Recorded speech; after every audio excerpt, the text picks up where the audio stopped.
Once upon a time, in a world beyond our own, there was a place of unimaginable beauty and peace. This is the story of two souls who found love in the new earth and new heaven. Hello there, I'm your storyteller for tonight, and I'm about to take you on a journey to a realm where pain and suffering are but distant memories. Imagine, if you will, a world reborn, where the air is always fresh, the water crystal clear, and the light ... the light. It's a soft, warm glow that seems to come from everywhere and nowhere at once. This is the setting for our tale, a place described in whispers and dreams, a place some call paradise. Now, in this new world, we find our first character, Ezra. Picture a young man with gentle eyes and soil-stained hands, tending to the most vibrant gardens you've ever seen. Ezra is a gardener, but not just any gardener. He's been given the incredible task of nurturing the very first blooms of the new earth. Can you imagine that responsibility? Every petal he unfurls, every leaf he tends to, is a brand new creation. Ezra is quiet, always lost in thought, marveling at the wonders around him. He's the kind of person who finds profound joy in the simplest things: the curl of a fern, the soft buzz of a bee, the gentle sway of flowers in a breeze that carries no chill. But Ezra isn't alone in this new world. Enter Liora, a celestial architect with eyes that sparkle like starlight. Her job? Oh, it's something special. Liora designs homes, but not just any homes. These are dwellings infused with divine light, structures that seem to glow from within. She's curious about everything, always asking questions, always seeking to understand more. And she has a heart full of compassion that seems to touch everything around her. Now, you might be wondering, how do these two meet? Well, it all starts with flowers.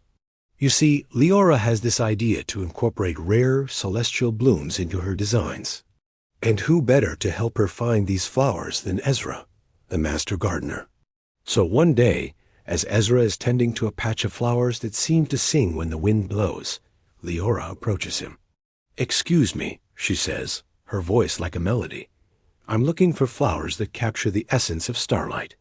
Do you think you could help me?" Ezra looks up, and in that moment, something shifts in the universe.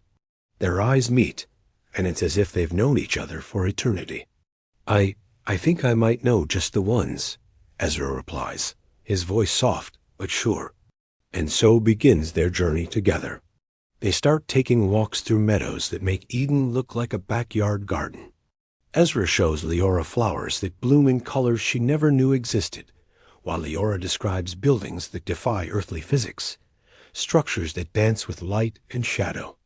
As they spend more time together, Ezra and Liora begin to realize that their roles in this new world are more connected than they thought.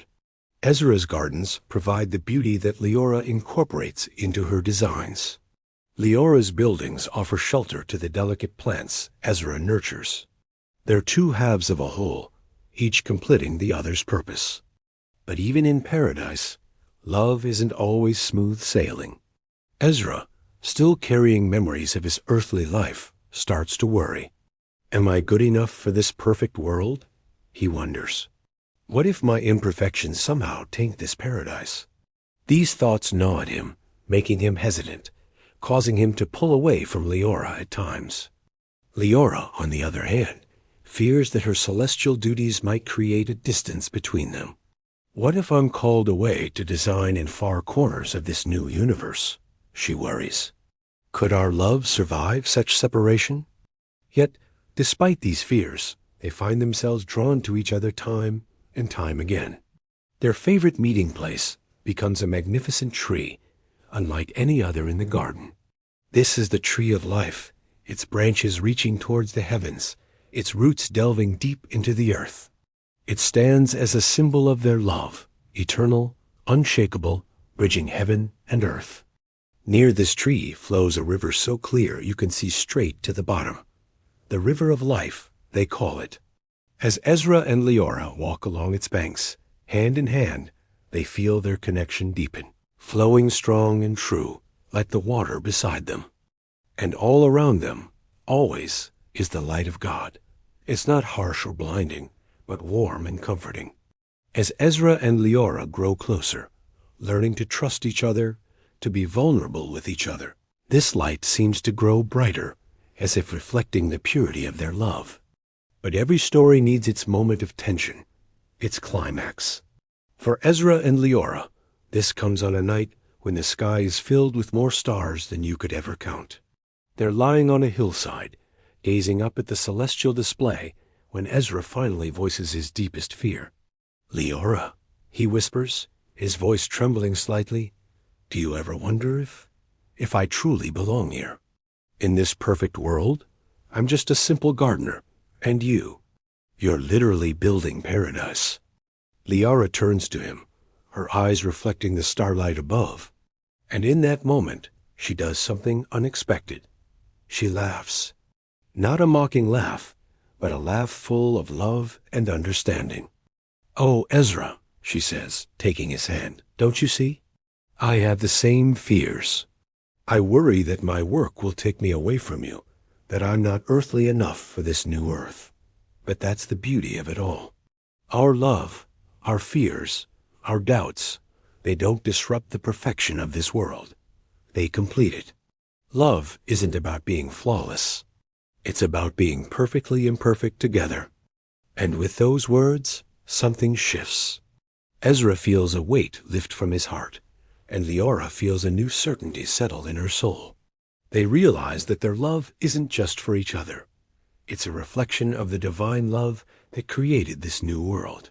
From that night on, Ezra and Liora begin a new project together. They decide to build a home that combines both their talents, a garden home where celestial architecture and earthly flora merge in perfect harmony. Ezra's rare blooms twine around Liora's light-infused structures. Liora's designs provide the perfect environment for Ezra's most delicate plants to thrive. As they work side by side, day after day, their love grows deeper, stronger. They make a promise to each other to explore this new eternity hand in hand, partners in both creation and devotion. Their story teaches us something beautiful about love.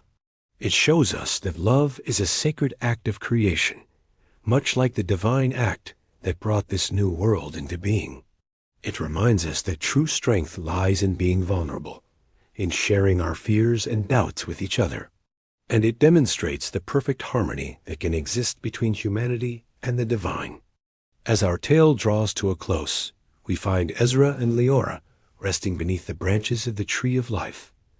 The light around them softens to a twilight glow, not because night is falling, but as if the universe itself is settling down for a peaceful rest. Ezra turns to Liora, a soft smile on his face. "What do you think tomorrow will bring?" he asks. Leora's eyes sparkle as she replies, "I don't know, but I can't wait to find out with you by my side." And so, as the celestial light dims to a gentle shimmer, Ezra and Liora drift off to sleep, their hearts full of love and their minds filled with dreams of the eternal tomorrow that awaits them. And that, my dear listeners, is where we'll leave our lovers for tonight. May their story of love in a renewed world bring you sweet dreams and fill your heart with hope. After all, who knows what wonders await us in the great beyond? Good night and sleep tight.